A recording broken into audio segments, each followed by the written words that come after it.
മനഃപൂർവ്വം ഒരു scene create ചെയ്യുക എന്നുള്ളൊരു ഉദ്ദേശത്തോടു കൂടി മാത്രമാണ് ആദില കഴിഞ്ഞ ദിവസം പാത്രം കഴുകാതെ അവിടെ മടി പിടിച്ചിരുന്നത്. അനീഷ് അത് വന്ന് ചോദ്യം ചെയ്തപ്പോൾ അവൾ പെട്ടെന്ന് ട്രിഗർ ആവുകയാണ് ചെയ്തത്. പക്ഷെ അനീഷ് മോശമായ വല്ലതും പറയുകയോ ചീത്ത പറയുകയോ ഒന്നും ചെയ്തിട്ടില്ല. ആദിലയ്ക്ക് പാത്രം കഴുകാൻ താല്പര്യമില്ലെങ്കിൽ ഞാൻ കഴുകിക്കോളാം, എനിക്ക് കിച്ചൺ ടീമിനോട് കുറച്ച് കമ്മിറ്റ്മെൻറ്റ്സും കാര്യങ്ങളും ഉണ്ട്, അതുകൊണ്ട് അവർക്ക് ലഞ്ച് വെക്കാനുള്ള സമയമായിട്ടുണ്ട്, അതുകൊണ്ട് ഞാൻ കഴുകിക്കോളാം എന്ന് പറഞ്ഞ് അനീഷ് സ്വയമേ പോയി പാത്രം കഴുകുകയായിരുന്നു. കിച്ചൺ ടീം പോലും അല്ലാത്ത അനീഷ് പോയി പാത്രം കഴുകി കഴിഞ്ഞാൽ ആദിലയ്ക്ക് എന്തായാലും നല്ല പണി കിട്ടുമെന്ന് അവൾക്ക് ഉറപ്പായി.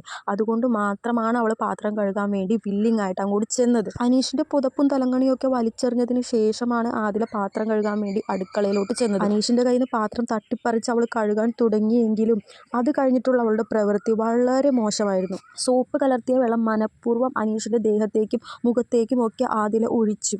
അനീഷിന് ഇത്രയധികം ക്ഷമയുണ്ട് എന്ന് മനസ്സിലാക്കിയ നിമിഷം കൂടിയാണത്. കാരണം മറ്റൊരാളാണ് ആ സ്ഥാനത്തെങ്കിൽ തീർച്ചയായും പ്രതികരിച്ചത്. ഒരു പുരുഷൻ ഇത്രയധികം ക്ഷമിക്കാൻ കഴിവുണ്ടോ എന്ന് വരെ ഹൗസിലുള്ളവർ വരെ ചിന്തിച്ചിട്ടുണ്ടാവും. അത്തരത്തിലുള്ള തെമ്മാടിത്തരമാണ് ശരിക്കും ആദില അവിടെ കാണിച്ചു കൂട്ടിയത്.